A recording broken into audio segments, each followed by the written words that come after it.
Two, one.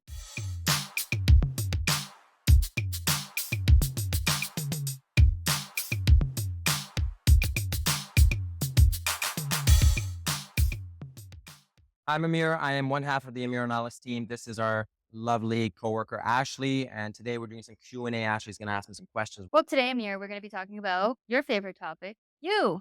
Yes, great. Let's talk about me. Tell us who you are, where were you born, and what's your story? Sure. I'm Amir. I'm one of three boys. My middle brother and I were born in Iran. I was born in 19. My brother's Rash or Arash, and then my youngest brother is Arash. Arya or Arya. And then my name is Amir, but we go by Amir. So we basically went in 1984. I was maybe close to 85. I was just under 3. We moved to Germany, and at the time it was divided. So we went to West Berlin. There's a revolution happening in Iran. So it was very common that those who were not part of the new regime decided to leave. And so that's how we ended up in Germany, and then eventually made our way over to Canada. How old were you? When we left Germany, I was just under 11. Just under 11. So can you tell us something that only a few people know about you? Sure. I'm kind of proud of it in a way, but as a dad now, I think it's more relevant and more meaningful now. My parents at the time when we went to West Berlin, you could go to West Berlin, Greece, Italy, like wherever they would take refugees, because that was our status at the time.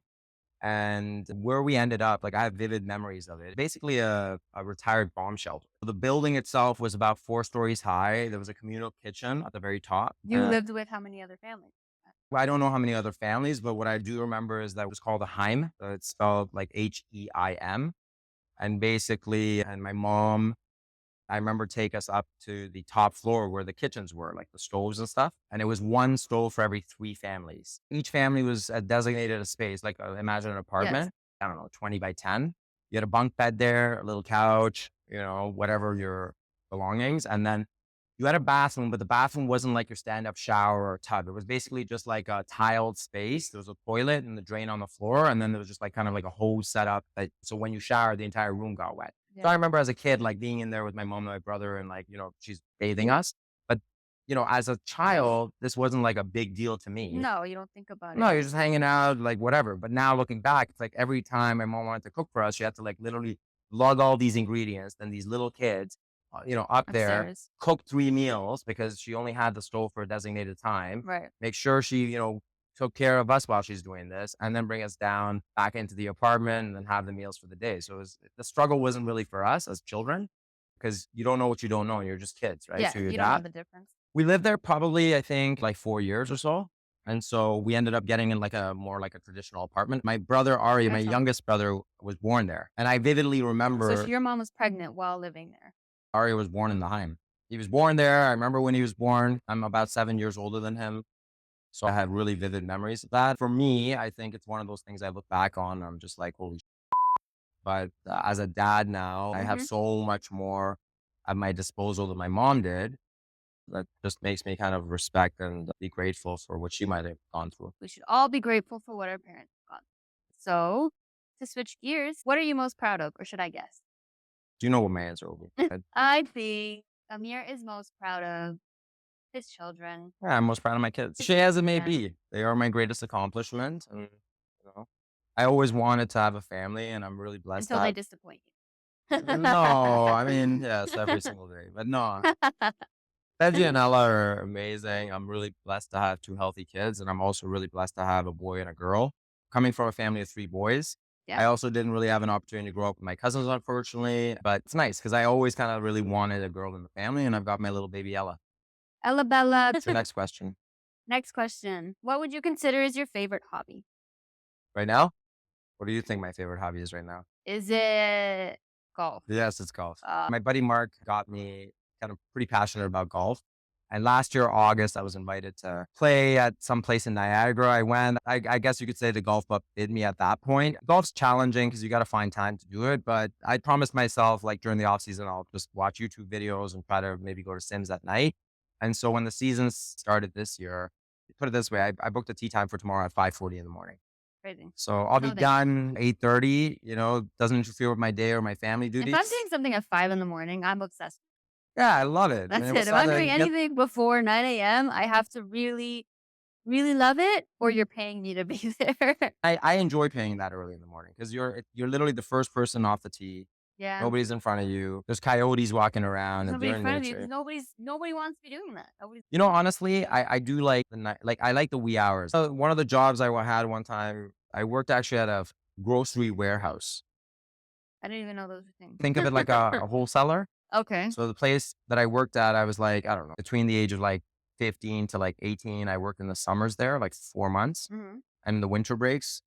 And my shift's 8 p.m. to 7 a.m. It's an 11-hour shift. It was an overnight Oh, shift. okay. I kind of liked it. It was like the world was quiet. There was lots of inherent benefits. Like one was I just liked kind of the quietness of it all. Yeah. Two, I would take transit at the time. It was easy to get around. Everything was running on time. Three, I didn't have any opportunity to spend the money that I was making at a young age You were because too I was yeah, sleeping, you're and then I'd tired. wake up and then I'd eat and go back to work. That's a good advantage. And at the time I was making $11 an hour, which was a fortune to me. What? I started at Tim Hortons, I think they were giving me, I wanna say $7 or $8. It was Yeah. something ridiculous Yeah. like So $11 was like double minimum wage. So I loved it. I love working at night. Next question. Next is, what is your favorite show? Right now has to be Shogun. Shogun. So if anybody else has heard of it, apparently really good reviews. You gotta like samurai stuff. Anime. Yeah, like you gotta kind of like, You it's gotta on learn how to Disney. read for sure. Yeah, you gotta read because it's all in Japanese, but I love it. I think like just the story, the plot, the costume design, it just takes you to another world. Have you ever tried Attack on Titan? No, what's that about? It's gory. It's an anime, it's gory, but it No, has not for me. Like blood. a great storyline. Phenomenal. I'm not big on gory or horror. I Blood and like I don't get But it's queasy. anime. It's not But even it's like anime. real, Alright. it's just a little bit exaggerated. It's like Dragon Ball Z No, with it's not goriness. like Dragon. Next question would be, what is your favorite movie? The Shawshank Redemption. I would have guessed that. I would have guessed that, guys. It's the Shawshank Redemption. She would have guessed it probably because she's seen the poster in our like kind of makeshift theater. Maybe. I like the Shawshank. I mean, I have my favorite movies. Did you read the book? I have not. People would say that's a big, hard foul. I do know that Red, who was played by Morgan Freeman in the movie, was actually an Irishman in the book, like a So they redhead. completely switched him. I'm sure if I compared notes with like diehard critics, they'd be like, the movie sucked. But I'll tell you what I liked about The Shawshank Way. Redemption. As far as movies goes, it has a start, a middle, and an end. I didn't feel disappointed at any point. It gave me closure. I dislike storylines where it's just kind of leaving me guessing. Like the director wants me to finish his story. I'm like, it's not artistic to me. It was like a tease. I'm very unsatisfied. We need closure, everybody. We need closure. Yeah, just the storyline, the plot development, character development. You feel for all the characters. And I watched that movie many, many times. And just the underlying message. I just love that movie. Got it. So, next question would be, who is Amir's number one? Ola. That's easy. My wife. And Alexandra, or as we call her, Ola, my number one. And she's the best. And She she's is. my partner. And, my ring says it on the inside, partners for life. And I mean it. Look. So, That's actually really cute. thank you. I was going for cute. Last question to wrap up our little mini interview. If you won $50 million Yeah. today, Yeah. would you still do real estate? No, not joking. Yes. Yes. I mean, my brothers and I, we love to kind of ponder that question. It's fun. Some friends of mine, my buddy Cav, he's always like, "You're stupid. You buy lottery tickets." I disagree. Yeah. Well, I can't believe you guys buy $7, $8 lattes, right? Huh? My bank account can't believe that either. Yeah. Someone asked, why do you buy lottery tickets, right?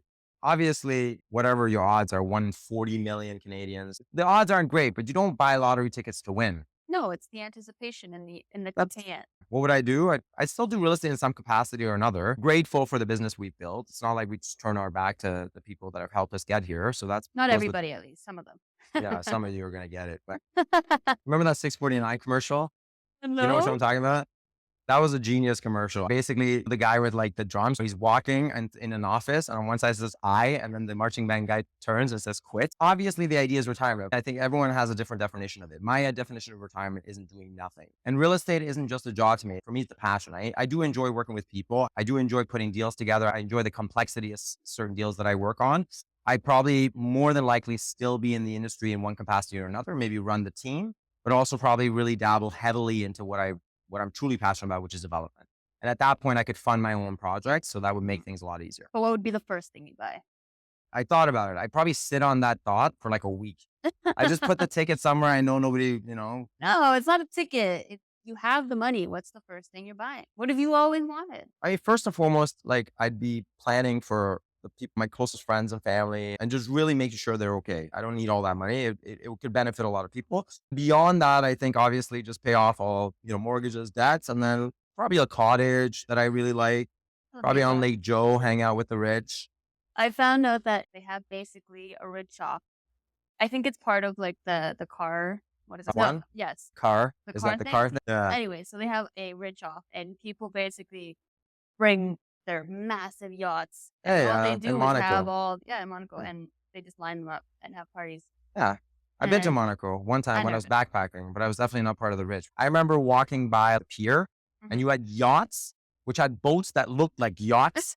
It looked like a yacht ate a yacht, and they literally, like, you could look like it looked like a boat ate a boat and was like giving birth to another boat off the back of it. Since we're talking about boats, like a car that I really like is the Lamborghini Urus. My personality is quite practical. Lamborghini, the interior, just the sound of the engine, just all about it. I love it, but I'm not going to be able to drive my kids around a Lamborghini. But the Urus, based on the same chassis as a Q8, comes out of the same line. Mm. Say if you want a Lamborghini Urus, buy a Q8, it's cheaper. But if I had $50 million, I'd buy the Urus. I'd buy both. Yeah, like, I just buy the Q8, be like, all right, I'll trick this. And then as far as a boat goes, Lamborghini also made a boat. It's ridiculous, like $3 million, but Oh, it's not even that bad. I thought it'd be more than yeah, well, you need different colors. yeah.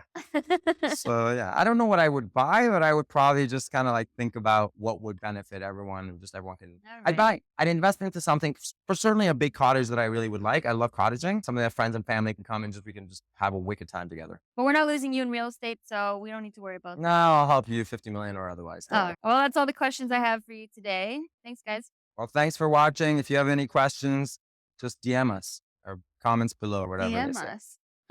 And, of course, Comment, like, subscribe, all that fun stuff. that stuff. That's it.